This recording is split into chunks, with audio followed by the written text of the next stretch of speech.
Welcome. My name is Maria Alvarado, and I'm a student of the Leadership Institute. I'm in Class 3, Group 6, and today I'm interviewing my leader, Laura Lopez Cano, who is a well-known artist and community activist. Laura, as a leader, we know that a leader has the vision and conviction that a dream can be achieved. A leader inspires the power and energy to get things done. And we know that a leader is one who guides and influences others. I want to talk a little bit about your childhood. I know that you were born in Ciudad Juarez, Chihuahua, Mexico, and reared in El Paso. But tell us, who was the most influential person in your childhood? Thank you, Maria. Yes, wow, that was quite an introduction. I guess because leadership comes to me as a form of servitude, which I learned from my mother. She taught us how to be leaders, leaders at home, leaders in the community, and mostly leaders in business by being of service to others. So she is my biggest influence. Oh, thank you. Do you recall of any interesting stories related to you by any of your elder relatives that you have never forgotten and think is worth telling our audience about? Yes, I think so. And here's a great example of my mother's leadership. Okay, so there I am, 13 years old, and you have young kids, and I have young children too. And so I decide that I'm going to paint a mural on a wall, a blank wall that my mother had cleared away the space so that we could have, she was going to put some cabinets up, or I'm not sure what. And so, wow, 13-year-old mind goes to work. I'm going to paint a mural. So I did, and my mother comes home with a bag of groceries, walks in the door, looks me in the eye, and goes, okay, and keeps going. And in that moment, which was a pivotal moment of what true leadership is, she could have broken a young woman, a young girl's aspiration to be an artist. But just acknowledging that it was okay, what I had done, there was no big deal, and to continue with almost no language. Isn't that beautiful? Because I think, I catch my son doing that, it ain't gonna work. Yes. Tell us, what was your childhood like in the summertime? You know, I love these stories because there were no daycares. You know, I'm dating myself now. Back in 1802, so my mother, being she was a stay-at-home mom, but she also ran a business, thought that the best place for me to go was to send me to my aunt's ranch in Mexico. And so I had the freedom to run, you know, and I look back at it now and I think, wow, those were amazing days. I leave the house and be in the little pueblito of where my aunt had her little ranch, and just ran amok. You know, we were everywhere. The kids would get together, we would be at the plaza, we'd do whatever. But it's interesting that there was a situation that I think we stole some oranges or some apples from a neighbor's yard.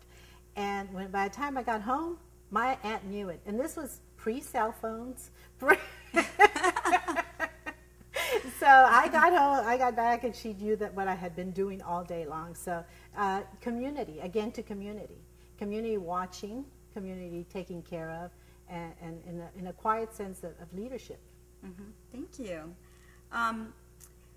What adjectives would you use to describe your childhood? Fun, creative, free spirit. Are those adjectives? Yeah, absolutely. Thank you. Well, Laura, I know that you're a graduate with a bachelor degree in fine arts from the University of Texas at El Paso, and you also studied fashion illustration at Stephens College in Columbia, Minnesota. Tell us, how were you able to attend college? At Stephens College in Columbia was amazing, because here's a little, you know, I still had those, you know, growing up in the border, and here I went off to Columbia, Missouri, and I was like, oh my goodness, you know, did life change. It didn't look like El Paso. It didn't feel like the border. Right. And there was snow up to my waist that I was like, where am I? I was like, okay. But it was a great experience to integrate myself into a different culture. And what is culture but environment? Right. And even then, I had brought in my heritage because we were, I would say it was a big college. It was a private college, and there was other women from around the world. And there was one woman who's still a friend of mine, Lourdes, who was from Honduras. And we had radar for each other. I don't even know how we connected in a huge college, but it was an amazing experience to be out there. What generation of your family were you to receive a degree? My mother was a teacher, actually, okay, in Mexico, and she came over here like most immigrants that come here with degrees. But it was very clear. In my father's side, I would say we are first generation, and my mother, who cleaned houses as a living, graduated all her kids with degrees, and then a doctor and a lawyer. Okay. And an artist.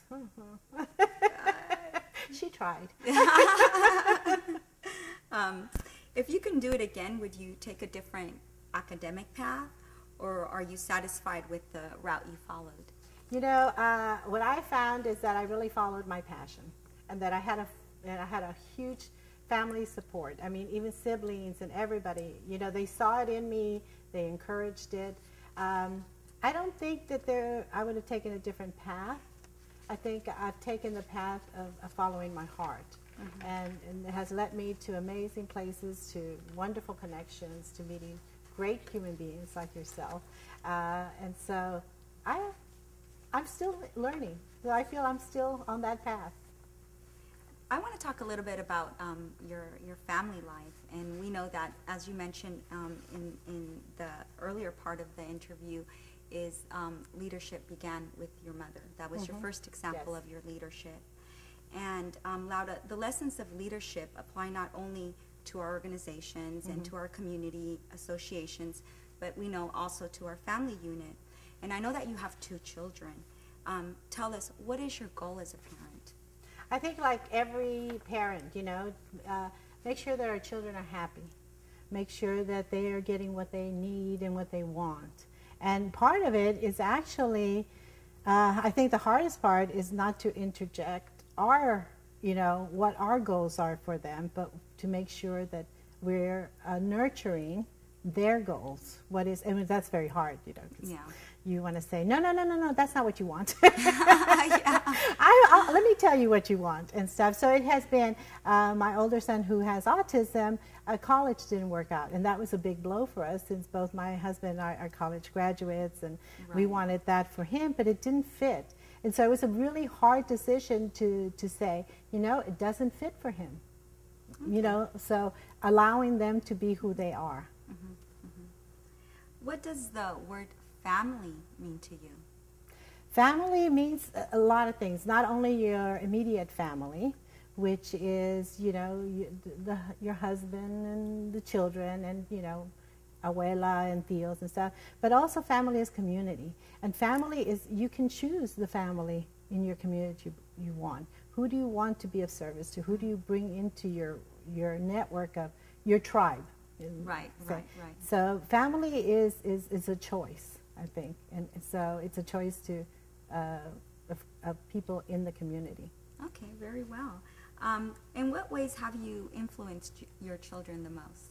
I'm hoping that I'm hoping they don't need a lot of therapy, but that they will be they're influenced mostly by the ability to chase their dreams. That I would like to think that I can drop them in any secluded island and they can earn their living, you know, and that's a talent. That's, you know, that they are that confident that they can, you know, find a way to earn a living by living their dreams, whatever it is their dreams are.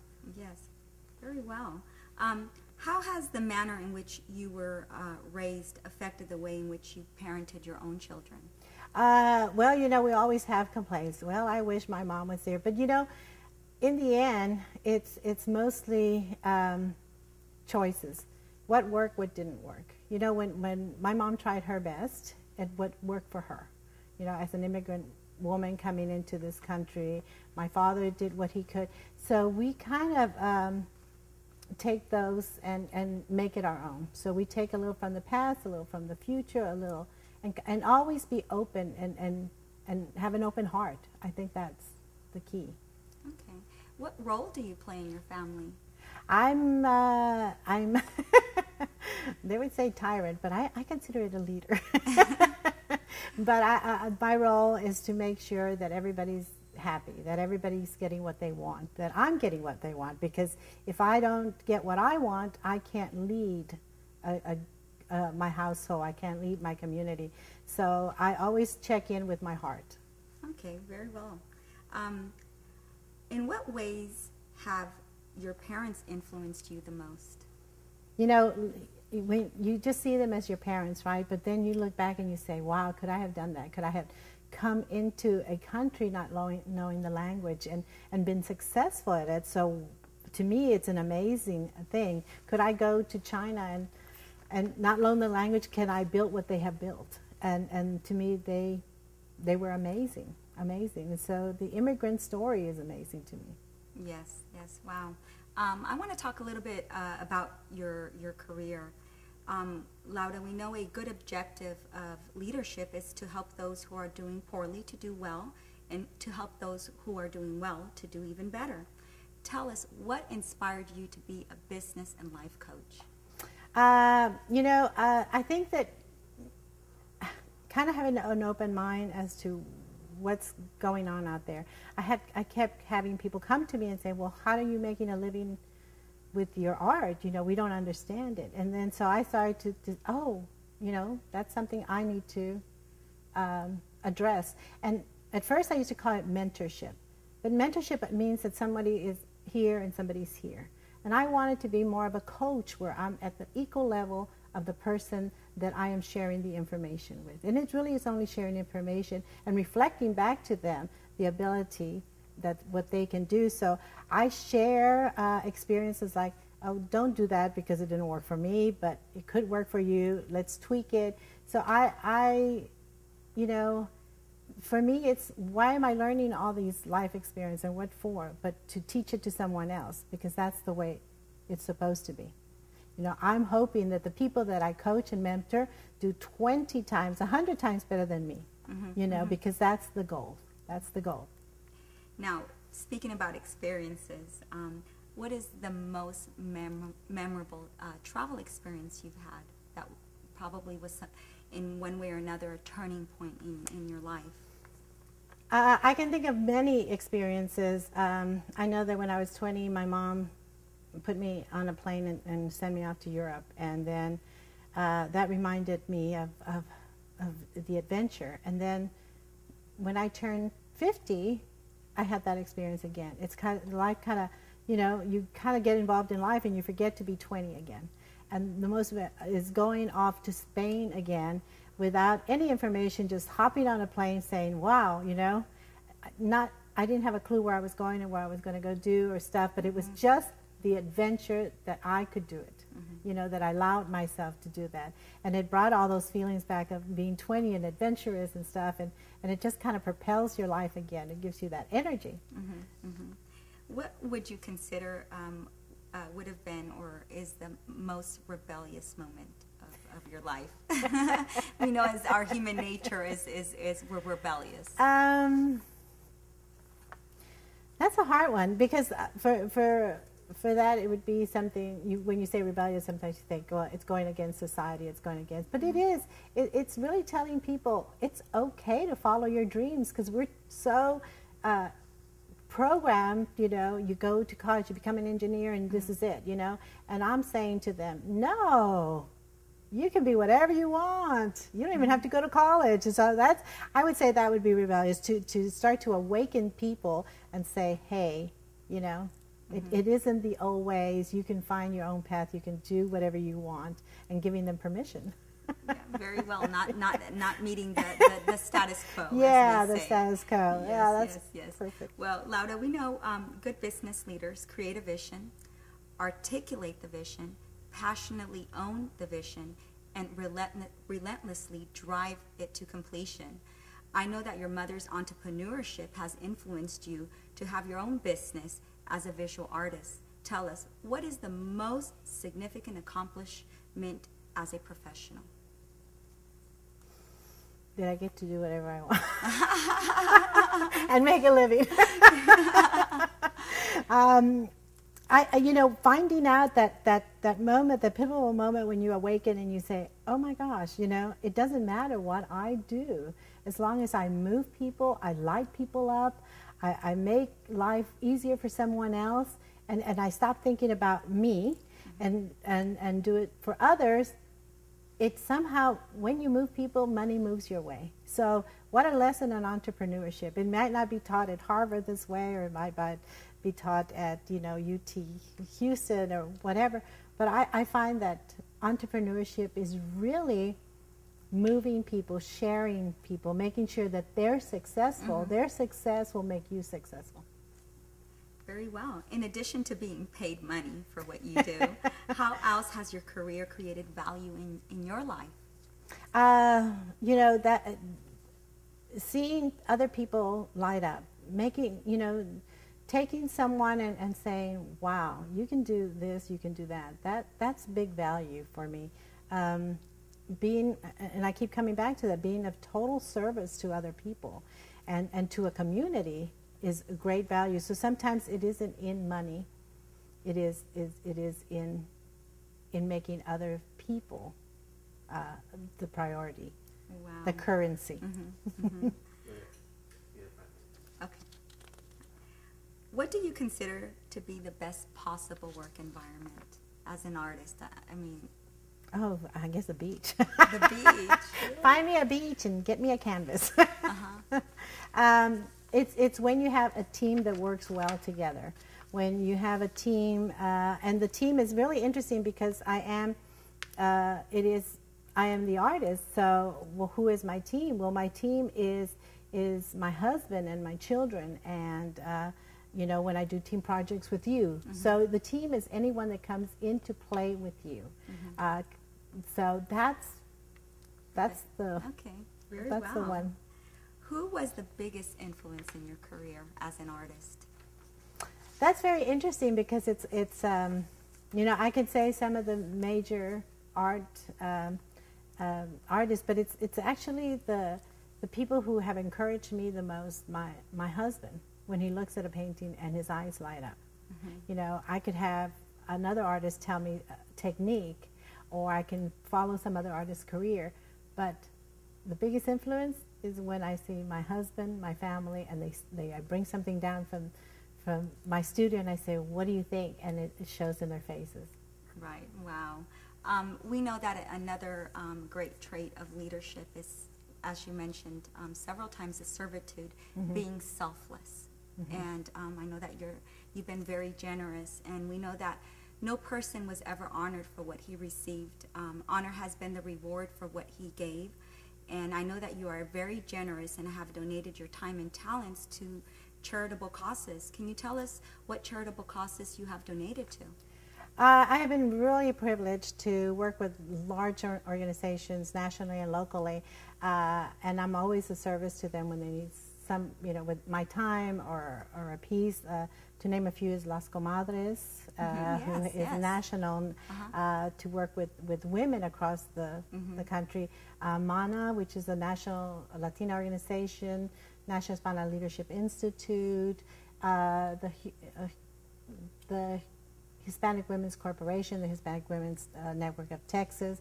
So these are organizations that have not only, we share the same vision, we just really work well together. So if a piece of artwork or my time can be of service, sometimes I can't, like a lot of people, donate funds, so I donate of my time. Mm-hmm. Okay, wow, thank you.